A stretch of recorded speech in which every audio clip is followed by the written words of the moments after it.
Está no ar Gestão Pública em Debate, um programa do curso de Gestão Pública da FATEC Internacional, uma instituição do Grupo Educacional Uninter, em convênio com o Instituto Professor Wilson Pickler. Este programa também é transmitido pela TV Comunitária de Curitiba, canal 5 da NET, 72 da TVA. E ele serve como complemento na formação dos nossos alunos do curso de Gestão Pública em todo o território nacional. Hoje nós vamos debater o tema a gestão tributária e os impostos municipais. E o nosso primeiro convidado deste programa é o Dr. Aristides Eduardo da Veiga. Ele é advogado com pós-graduação em Direito Tributário e também tem especialização em Direito Público, é auditor fiscal da Prefeitura de Curitiba, já foi chefe da divisão e assessor do Departamento de Rendas Imobiliárias, o IPTU, também foi chefe da divisão do Departamento de Rendas Mobiliárias, o ISS, chefe da divisão do Departamento de Cadastro Técnico e diretor do Departamento de Cadastro Técnico. Também o Dr. Veiga já foi superintendente da Secretaria Municipal de Finanças e assessor do prefeito, consultor tributário e responsável pela supervisão tributária da Prefeitura de Curitiba. E hoje ele presta assessoria também na área da Procuradoria Fiscal. Dr. Veiga, é um prazer muito grande tê-lo aqui em Gestão Pública em Debate. Quando nós vamos debater a gestão tributária e os impostos, os tributos municipais, vamos começar por um imposto que hoje, em cidades como Curitiba, que tem muitos prestadores de serviço, já é a maior fonte de arrecadação, que é o ISS, o Imposto sobre Serviço. Eu gostaria que o senhor nos explicasse o que é o ISS. Podemos dizer que ele é um imposto indireto que a população paga quando recebe a prestação de um serviço? Por favor. Boa tarde, professor.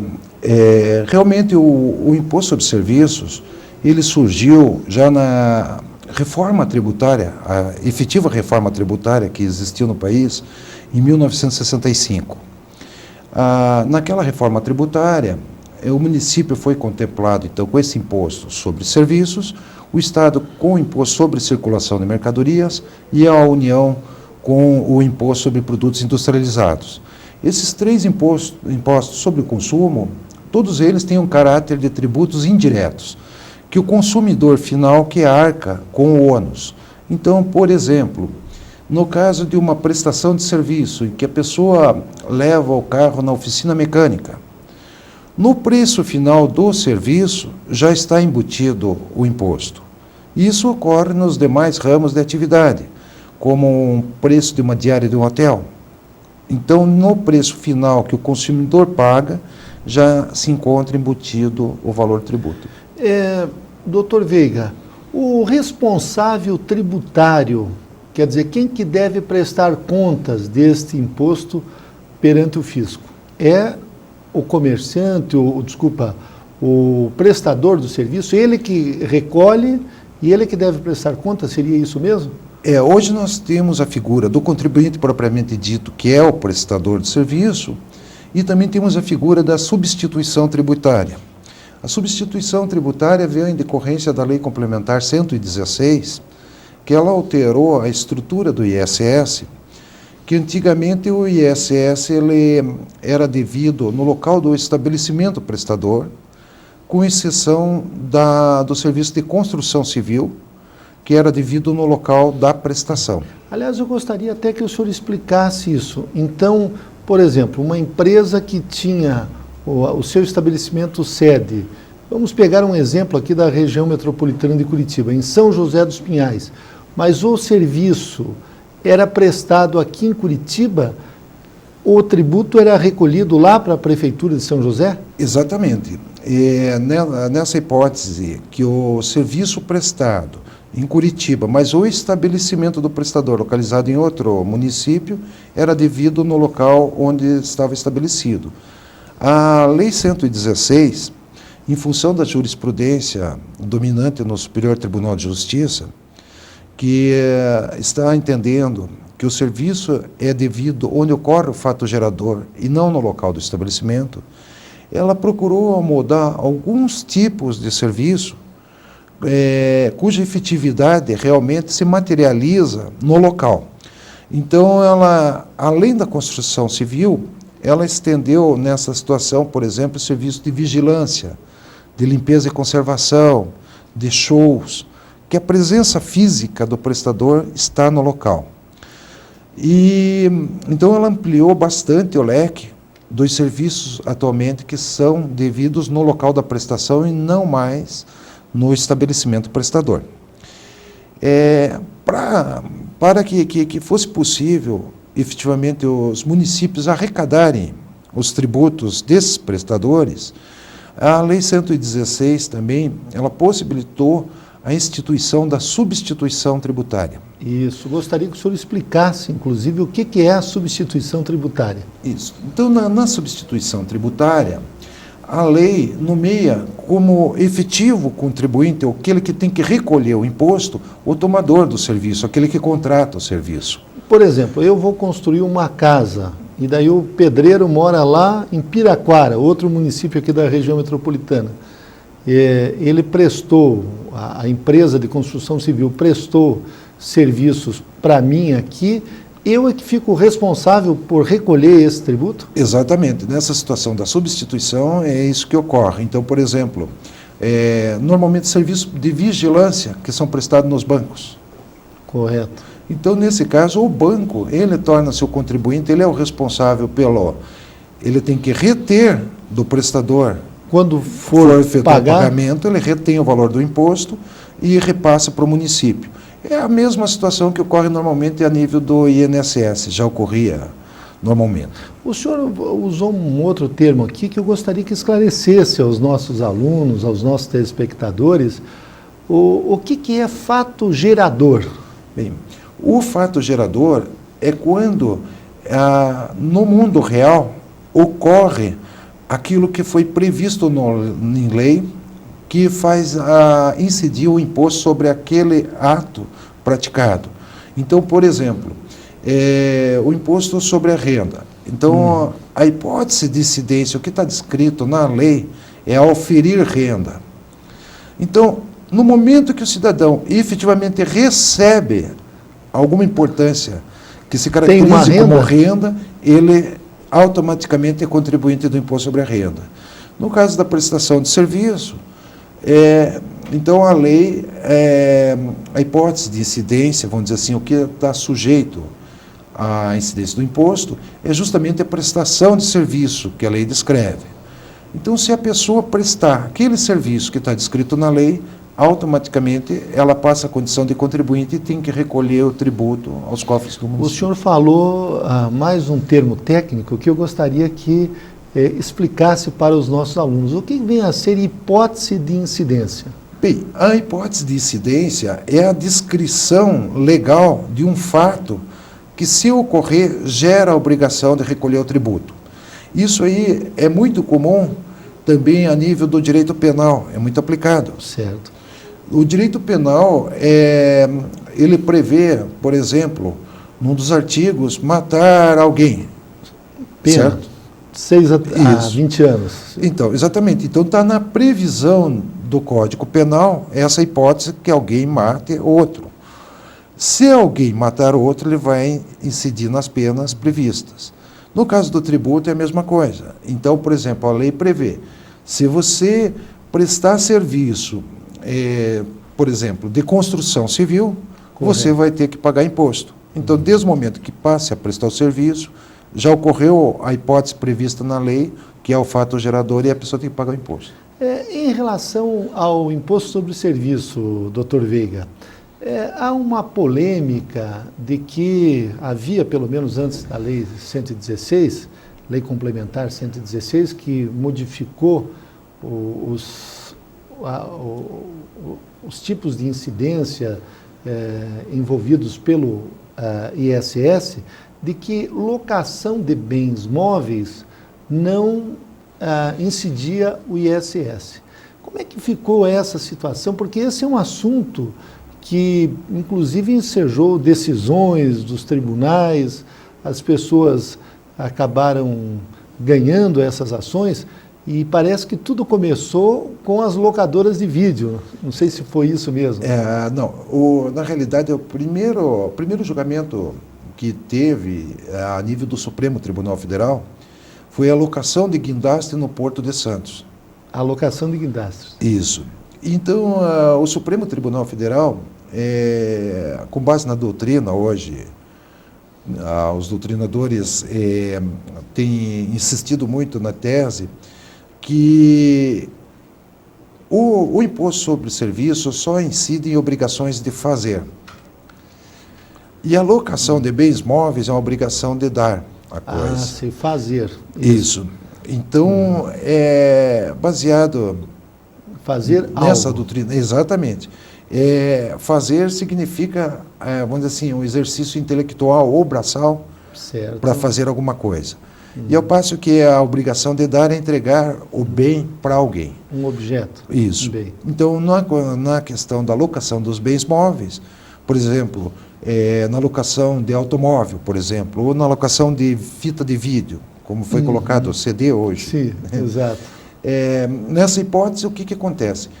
O cidadão tem uma obrigação de dar, que é entregar o CD para ser utilizado, mas com o compromisso de devolução.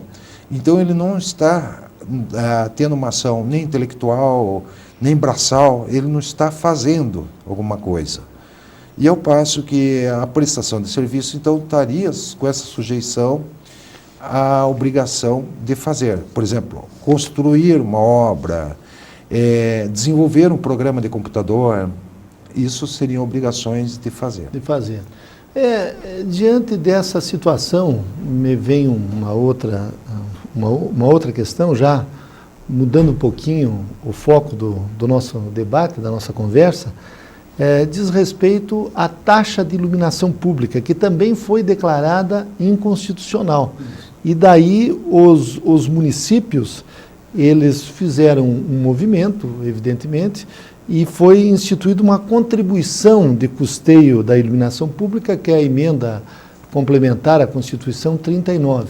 Eu gostaria que o senhor explicasse, depois nós voltaremos aí ao ISS, mas a taxa em relação à contribuição. E o que ocorreu e por que os municípios não puderam mais cobrar a taxa de iluminação pública e agora eles cobram, então, a contribuição para o custeio da iluminação pública? Que a taxa, ela doutrinariamente e legalmente, pelo próprio texto constitucional, ela só pode ser cobrada em função da prestação de um serviço público específico e divisível. Certo. Aliás, esse é um conceito até da própria Constituição. Exatamente, né? Está lá. Está na Constituição. Então, a iluminação pública, como é um serviço de caráter geral, certo. Todo mundo pode usufruir, tanto faz se o morador, o turista, eu posso me deslocar pela cidade, vou usufruir da iluminação pública na frente da residência dos outros. Então, ela não tem esse caráter da divisibilidade. Certo. Não é possível dividir. É diferente, por exemplo, da coleta de lixo, em que pode ser estimada a produção de lixo de cada imóvel. Certo. Ali seria uma taxa. Isso. Agora, no caso, então, da iluminação pública, em função de não preencher esses requisitos constitucionais, ela foi declarada inconstitucional pelo Supremo Tribunal Federal. Mas o problema dos municípios é que não existe, por parte, vamos dizer assim, das concessionárias de energia elétrica, nenhum tratamento, vamos dizer assim, mais favorável no tocante ao custo da iluminação pública. Elas cobram um preço que cobram para os particulares de um modo geral. Vamos dizer, tem uma tarifa específica, mas vamos dizer assim, mas não é nada favorável. Vamos dizer, a administração pública é mais um cliente, certo, da concessionária. E o município, então, ele fica com aquela despesa, tanto da implantação, a manutenção e a conta de energia. Certo. Que muitas vezes as pessoas desconhecem que quem banca a conta de energia é o próprio município. Elas pensam assim que a concessionária fornece a energia e a prefeitura meramente estende as redes, mas não funciona assim. Então é uma conta que realmente onera muito o tesouro e teria que haver uma fonte de receita para cobrir essa despesa. Então os municípios se movimentaram e conseguiram, através da emenda constitucional, eles conseguiram então a transformação desse tributo em contribuição. Contribuição. A contribuição, vamos dizer assim, a pessoa tem que estar indiretamente ligada ao serviço, mas não tem o caráter da especificidade nem divisibilidade. Correto. Por exemplo, todos nós pagamos a CPMF, que está Que é tanta uma discussão. contribuição. É uma contribuição e destinada à saúde. Correto. Mas não necessariamente nós utilizamos a saúde pública. Correto. Mas todos somos obrigados a contribuir. Então a diferença básica é isso. Vamos dizer, todo mundo tem o direito de usar, mas não necessariamente precisa usar. Então, e essas pessoas que pagaram, digamos, durante muitos anos, foi declarada inconstitucional a taxa de iluminação pública, elas teriam quanto tempo para entrar na justiça, ou seja, reaver aqueles valores que, em termos técnicos, é chamado de indébito tributário? Qual seria o período que elas poderiam reclamar esse direito e receber de volta esses valores? Esse período que normalmente se chama de decadência do direito, certo. Isso aí extingue-se em 5 anos. No caso específico de Curitiba já se extinguiu, porque nós, desde 2000, a taxa não é mais cobrada. E mesmo nos casos que eram cobradas, os valores cobrados eram muito pequenos. Então hoje, por exemplo, para ter uma noção, aqui em Curitiba a contribuição sobre a iluminação pública, o teto dela é R$6. Por mês? Por mês, mas isso daria é o teto. 60 por ano. Isso é o teto. Agora, ela não pode ser superior a 5% do consumo da energia. Certo. Com isso aí, é uma redução para aquelas famílias de baixa renda, que então pagam limitado a esses 5% da fatura. Correto. Então, foi feita uma espécie de justiça fiscal e social para as pessoas que têm um menor consumo. Nós estamos entrevistando o Dr. Veiga, que já foi superintendente da Secretaria de Finanças do município de Curitiba, e o tema do debate de hoje é a gestão tributária e os impostos municipais. O senhor falou de contribuição. Nós sabemos que a Constituição ela prevê três tipos de tributos, porque tributo seria o gênero, né? E daí as espécies seriam os impostos, as taxas, que o senhor já falou, e a contribuição de melhoria. Mas eu gostaria que o senhor explicasse o que é a contribuição e a contribuição de melhoria especificamente. Bem, as contribuições, na realidade, elas foram criadas por uma finalidade específica do governo. Então, seriam tributos já vinculados a uma despesa. Correto. Então, assim como ocorreu com a CPMF. Quando ela foi criada, era exatamente para cobrir as despesas com a saúde. Né? Que o ministro Jatene disse, jurou de pé junto, que o dinheiro todo ia ser destinado à saúde. No decorrer dos anos, isso todo mundo sabe que foi desvirtuado. A CID, que criaram mais recentemente, eu tive inclusive a oportunidade de ouvir então o ministro dos Transportes na Câmara Federal, numa audiência pública. Ele também jurou de pé junto que aquela contribuição iria ser instituída para a recuperação das rodovias. Certo? Certo. Hoje a gente também observa que já foi desvirtuado. Então, as contribuições, na realidade, elas se dividem, vamos dizer, em 3 categorias, que seria a contribuição de melhoria. Que melhoria seriam de obras que melhoram o aspecto urbano da cidade. A A contribuição à melhoria ela é devida quando alguma obra pública originou uma valorização dos imóveis. Por exemplo, o asfalto numa determinada rua. Isso. Pode-se cobrar a contribuição de melhoria se valorizou aqueles imóveis. Efetivamente, somente se houve a valorização. Certo. Porque muitas vezes a obra pública, ela pode ter vamos dizer assim, um raio Pode de desvalorizar, benefício, inclusive. Diferente, porque vamos supor assim, como aconteceu em São Paulo, com o viaduto, que passa em frente das janelas dos... Minhocão, que eles Isso, chamam, né? Exatamente. Então passa na frente da janela dos edifícios. Certo. É evidente que todos aqueles prédios sofreram uma pioria, não uma melhoria. Exatamente. Em contrapartida, a população que fica nos extremos do viaduto, ela teve mais acessibilidade, mais facilidade para voltar para casa. Então os imóveis dela se valorizaram. Então é um tributo que, na realidade, é justo, porque as pessoas têm valorização no seu patrimônio em função do dinheiro público, porém é de muito difícil aplicação pela questão da mensuração da valorização. Por exemplo, vamos pegar um exemplo assim mais fácil da pessoa entender. Tem um bosque lá, uma área, e o município faz naquele bosque um parque. Daí os imóveis que estão ao lado daquele parque seriam valorizados. Exatamente. Daí aquele percentual de valorização é sobre esse percentual que poderia se cobrar a contribuição de melhoria. Exatamente. Se o imóvel valesse 100 e passou a valer 120, seriam sobre esses 20 Isso.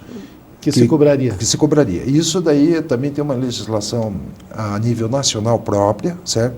Que determina que o órgão público ele publique o orçamento da obra antes da execução, o orçamento da obra, e também que ele já especifique qual que vai ser a parcela que ele vai participar na obra e a parcela que o contribuinte vai parcelar. Ah, correto. Que isso aí, inclusive, cabe contestação do contribuinte. Certo. Se ele não concordar com o preço, com o custo da obra, ele pode contestar esse custo e mesmo a valorização que está prevista. Certo. Então, doutor Veiga, o senhor falou ali de que o contribuinte ele poderia recorrer para a administração pública se ele não concordar com determinado valor do tributo. Nós estamos tratando aqui dos tributos municipais.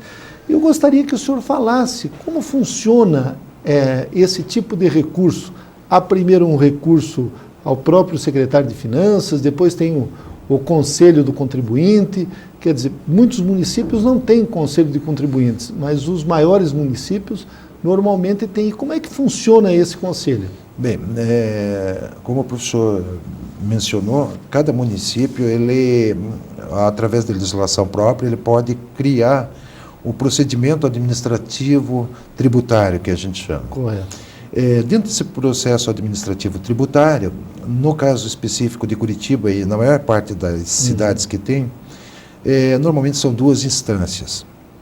No caso específico de Curitiba, na primeira instância, nós temos a figura do julgador tributário.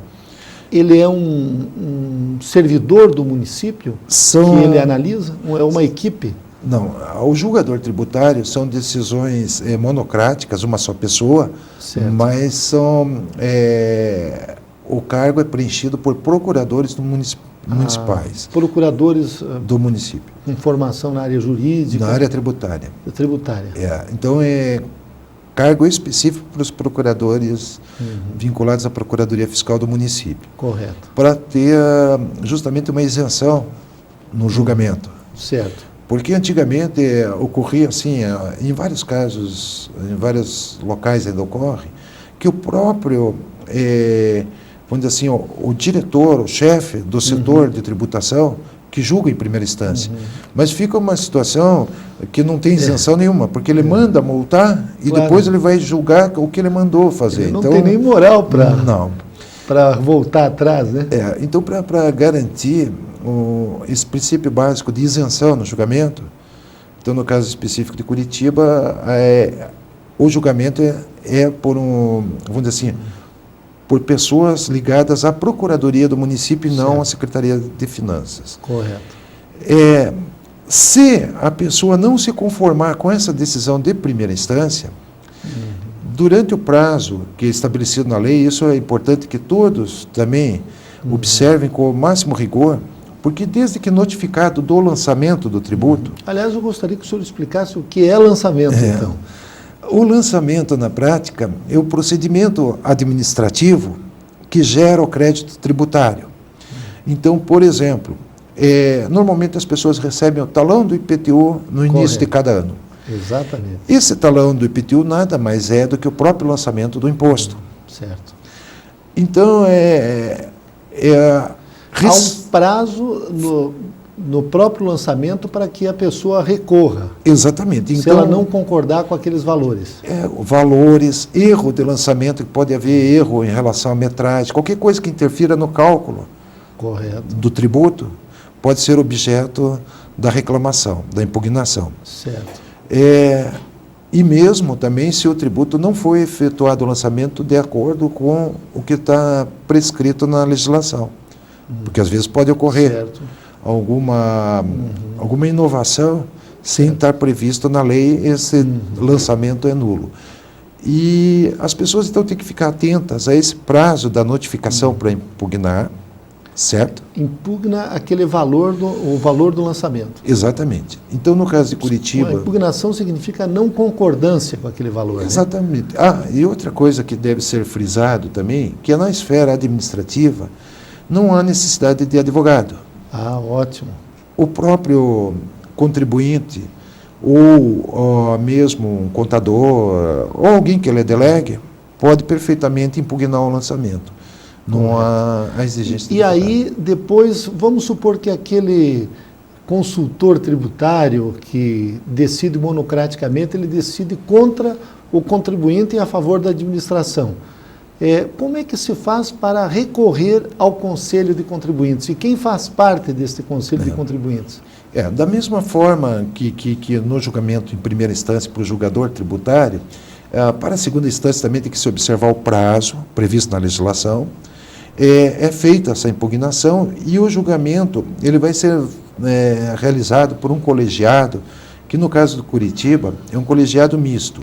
Esse colegiado é composto por 4 representantes da prefeitura e 4 representantes das entidades de classe da cidade. Então, no caso de Curitiba especificamente, estão representados lá os contabilistas, a Federação das Indústrias, a Associação Comercial e a Federação do Comércio.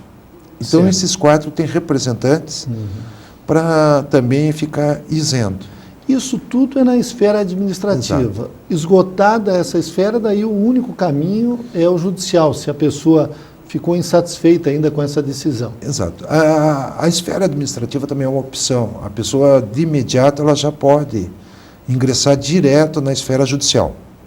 Só que se ela optar pela via judicial, o recurso administrativo não será julgado. Correto. Porque a justiça vai prevalecer sobre uma decisão administrativa. Então, professor Veiga, eu gostaria que o senhor nos falasse também a respeito do Supersimples. O Supersimples foi esse tributo federal quer dizer, essa simplificação dos tributos federais, estaduais e municipais, e que agora incidiu sobre alguns tributos municipais, principalmente o ISS, algumas categorias de prestadores de serviço.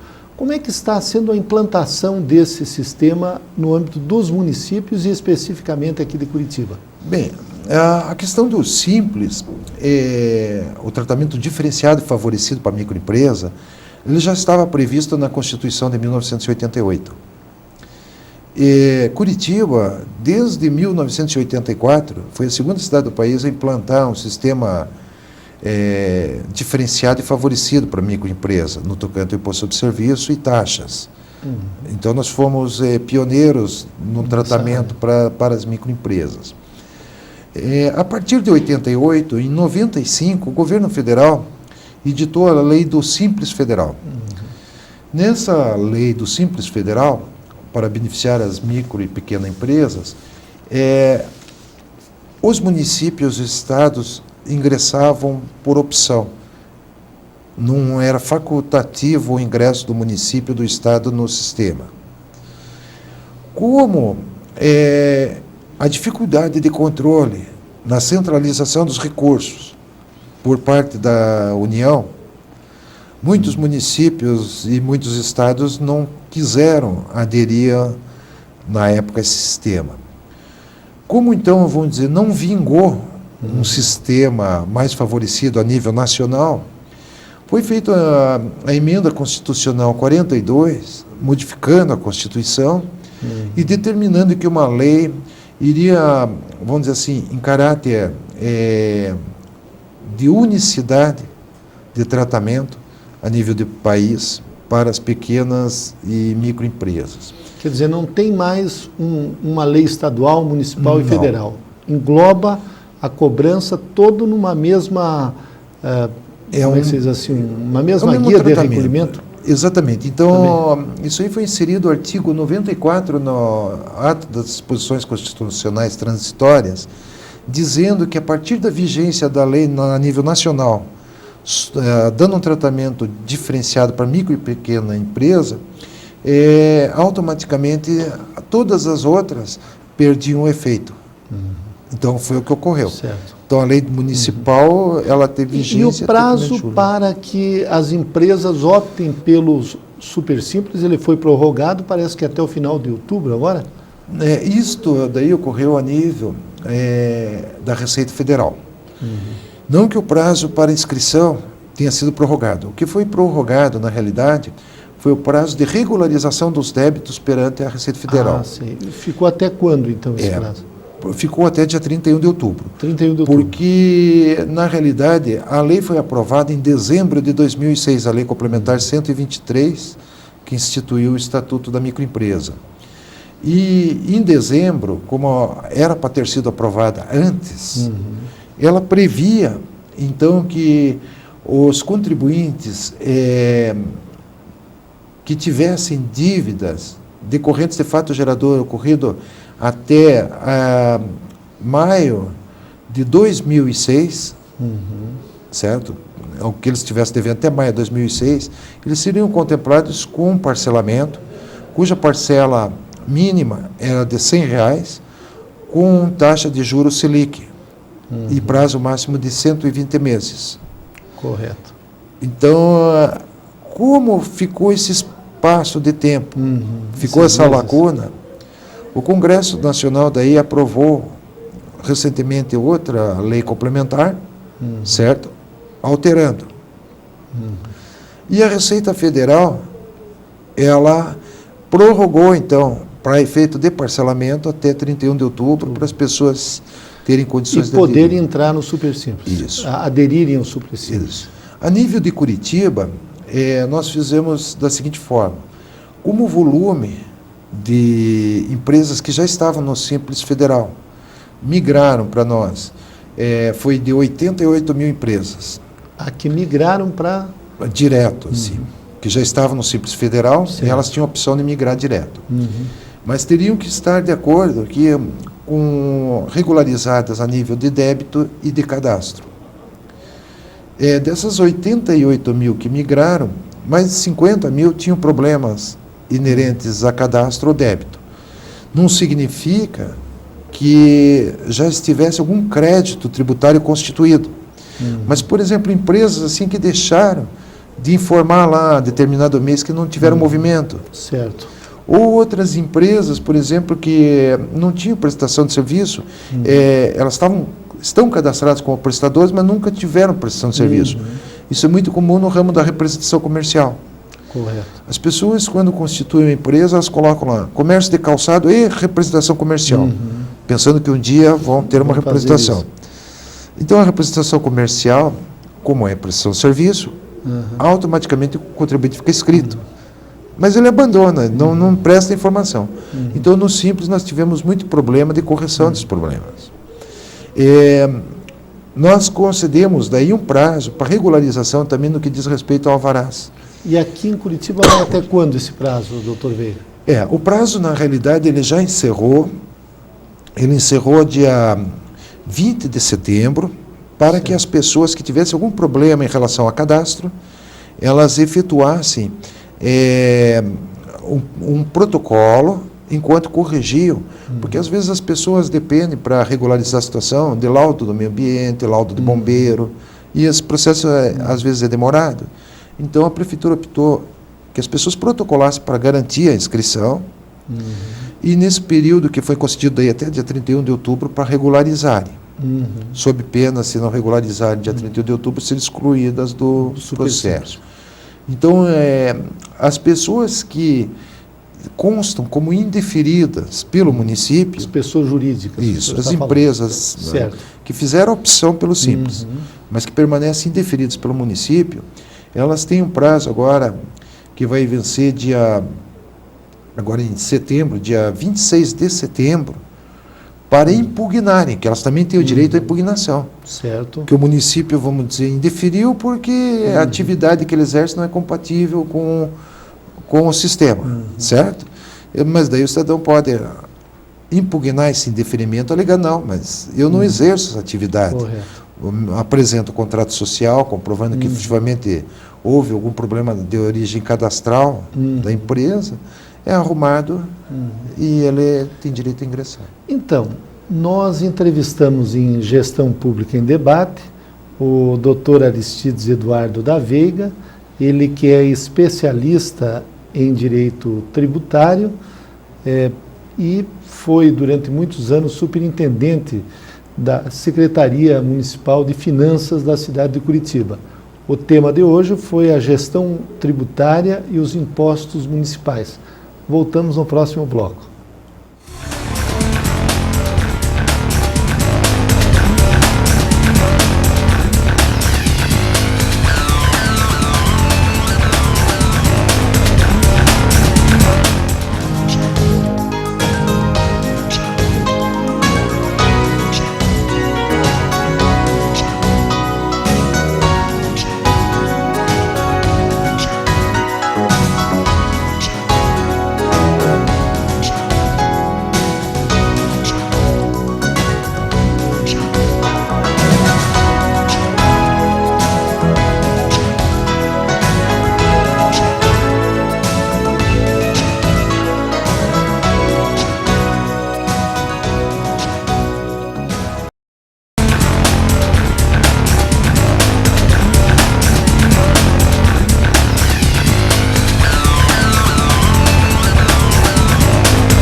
Estamos de volta com Gestão Pública em Debate.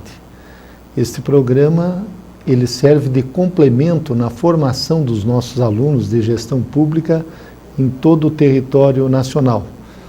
É um programa do curso de Gestão Pública da FATEC Internacional, uma instituição do Grupo Educacional Uninter, em convênio com o Instituto Professor Wilson Pickler.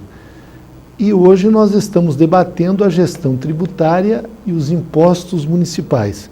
E o segundo entrevistado do dia de hoje é o professor Celso Bonfim. Ele é funcionário público municipal aqui de Curitiba há quase 30 anos e atualmente trabalha na Secretaria Municipal de Finanças, no Departamento de Rendas Imobiliárias, no plantão técnico do IPTU.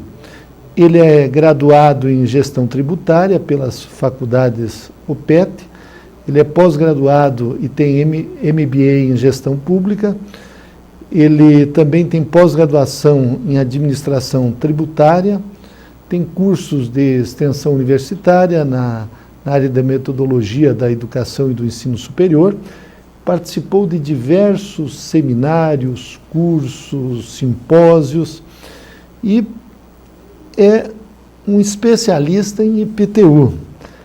Professor Bonfim, eu gostaria que o senhor nos falasse sobre esse tributo, esse imposto municipal, que é o imposto sobre o IPTU, que incide sobre os imóveis. O que vem a ser o IPTU? O senhor poderia... Pois não. Primeiramente, eu quero cumprimentá-lo e a todos os ouvintes, né? Bem, o IPTU, a sigla IPTU quer dizer Imposto sobre a Propriedade Territorial e Urbana. No município de Curitiba e em todos os municípios do Brasil.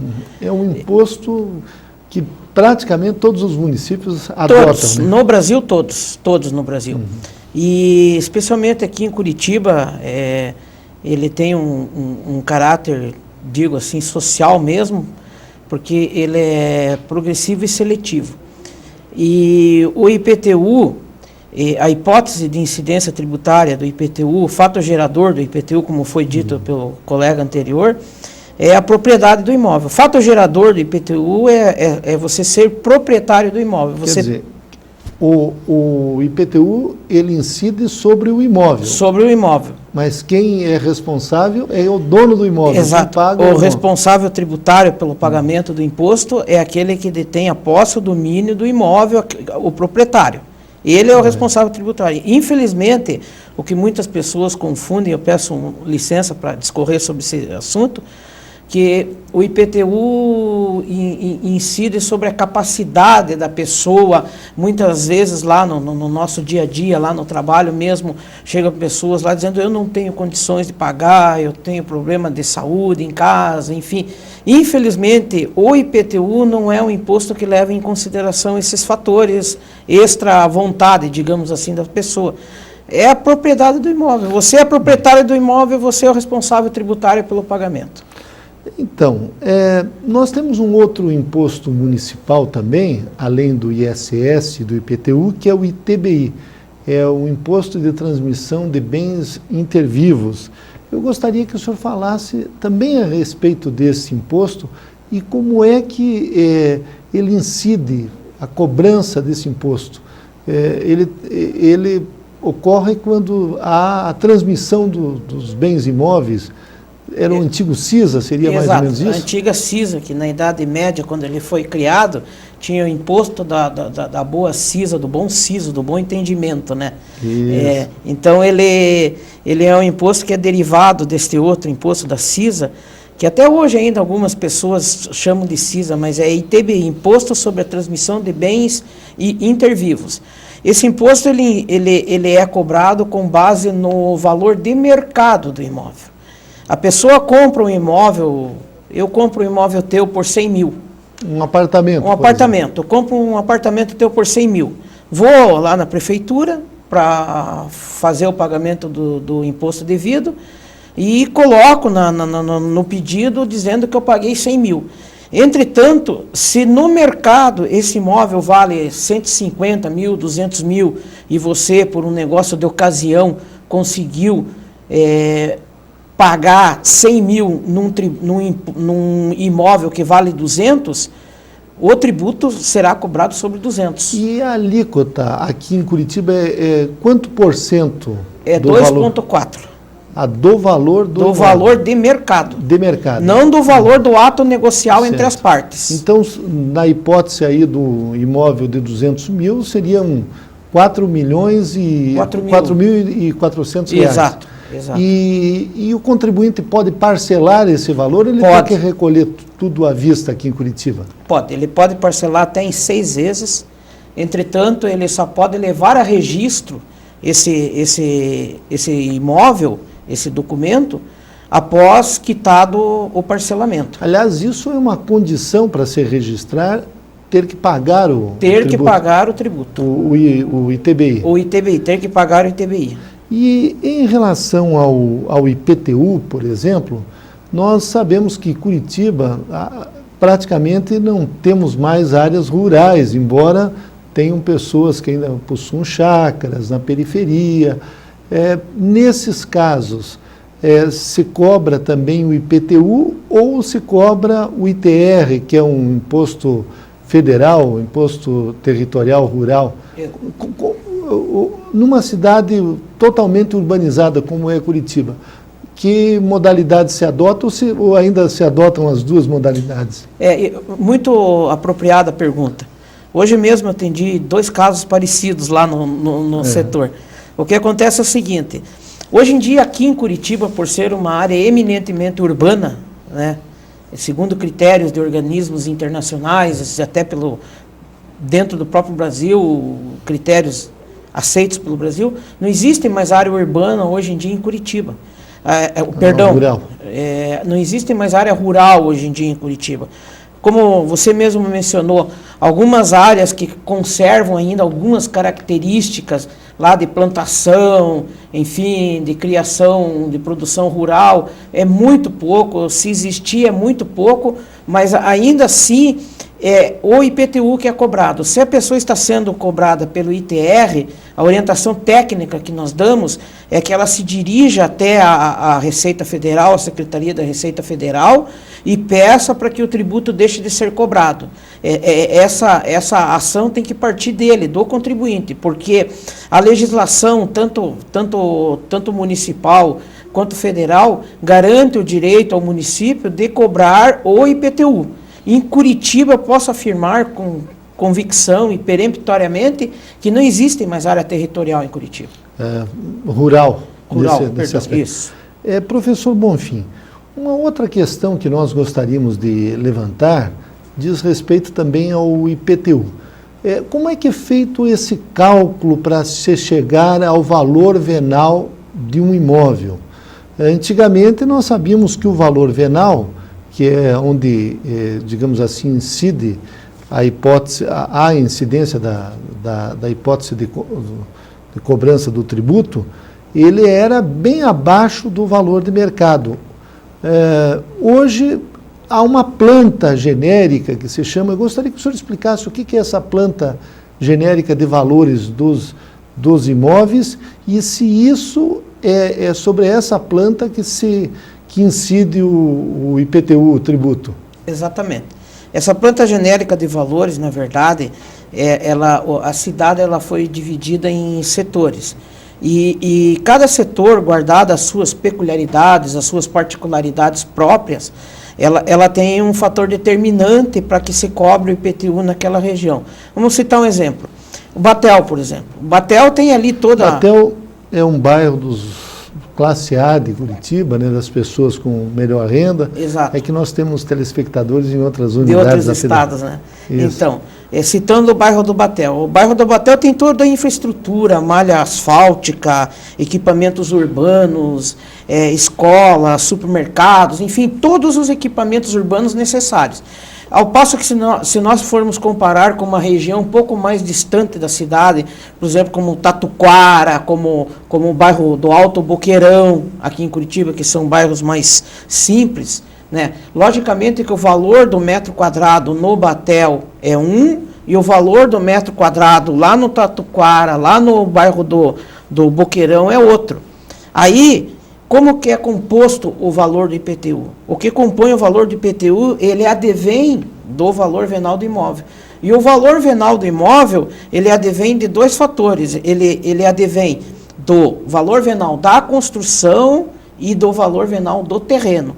É feita uma separação no momento, calcula-se separadamente o valor venal da construção, aí calcula-se o valor venal do imóvel, que vai dar o valor venal calcula-se o valor venal do terreno e da construção dos dois. Juntos, esses dois vão formar o valor venal do imóvel, e do valor venal do imóvel sai o valor do IPTU. Logicamente que quando está sendo calculado esse valor venal da construção, o valor venal da construção é o mesmo. Não importa se da construção, frise-se. Não importa se essa construção está no bairro do Batel ou está lá no Alto Boqueirão, na periferia da cidade. Se o padrão construtivo, os materiais usados, enfim, o arrojo arquitetônico utilizado na construção é o mesmo, o valor venal da construção vai ser o mesmo, tanto para o bairro do Batel como para o bairro do Boqueirão. Certo. Professor Bonfim, nós podemos dizer que o IPTU, então, é a conjugação de dois tributos, o imposto territorial e o imposto predial urbano? Ou não? Ou é só para efeitos de cálculo? Só para efeitos de cálculo. Só para efeitos de cálculo. Só para concluir daí. Daí, tirou-se o valor venal da construção.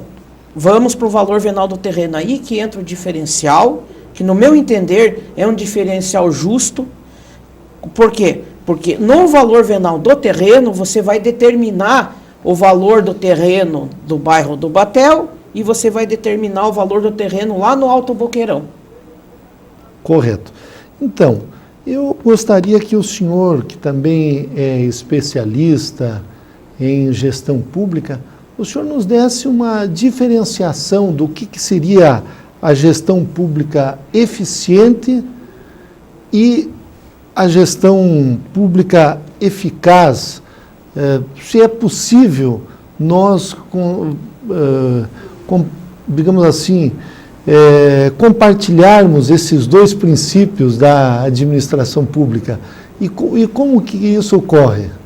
Veja bem, eu acredito e sou um defensor dessa tese que a gestão pública tem que ser eficiente e tem que ser eficaz. Correto. Sob pena de os recursos arrecadados com os tributos da gestão tributária se diluírem no percurso, ao longo da cadeia de distribuição dos tributos. Uma gestão pública eficiente e eficaz, ela está ligada umbilicalmente a uma gestão tributária também eficiente e eficaz.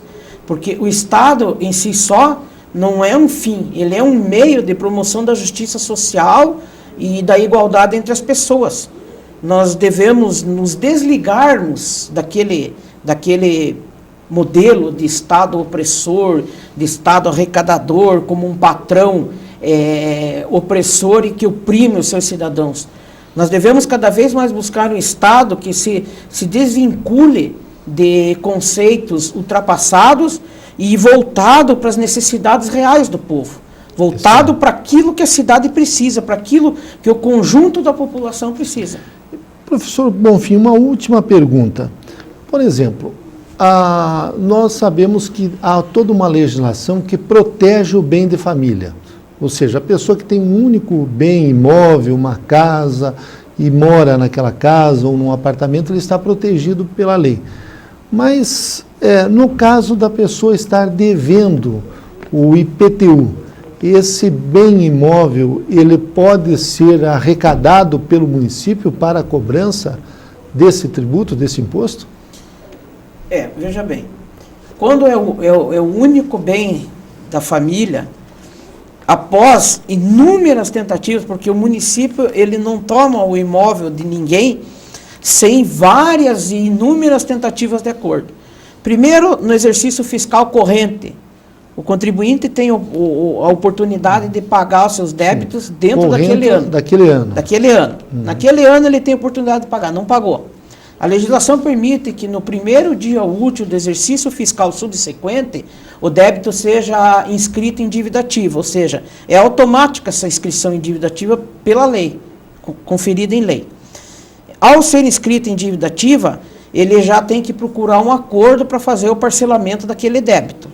Se ele não procura o acordo, o débito vai para a execução fiscal e depois da execução fiscal ele pode até sim ir à asta pública, ir a leilão imóvel, dependendo do interesse do município, dependendo das peculiaridades e particularidades próprias do imóvel. Há muitos anos eu não vejo aqui em Curitiba um bem de família guardadas as suas peculiaridades e particularidades próprias, ser leiloado. É claro, depende do interesse público, volto a dizer, se for um imóvel, digamos, colado com o Parque Barigui, ou com o Parque São Lourenço, ou no próprio bairro do Batel, como falamos, enfim, ali na Água Verde, se houver interesse do município de fazer uma escola, de fazer alguma coisa, que vem em benefício do conjunto da população, imóvel pode sim ir a leilão. Então, nós entrevistamos em Gestão Pública em Debate o professor Celso Bonfim e o tema de hoje foi a gestão tributária e os impostos municipais. Muito obrigado pela sua presença aqui em Gestão Pública em Debate. Obrigado.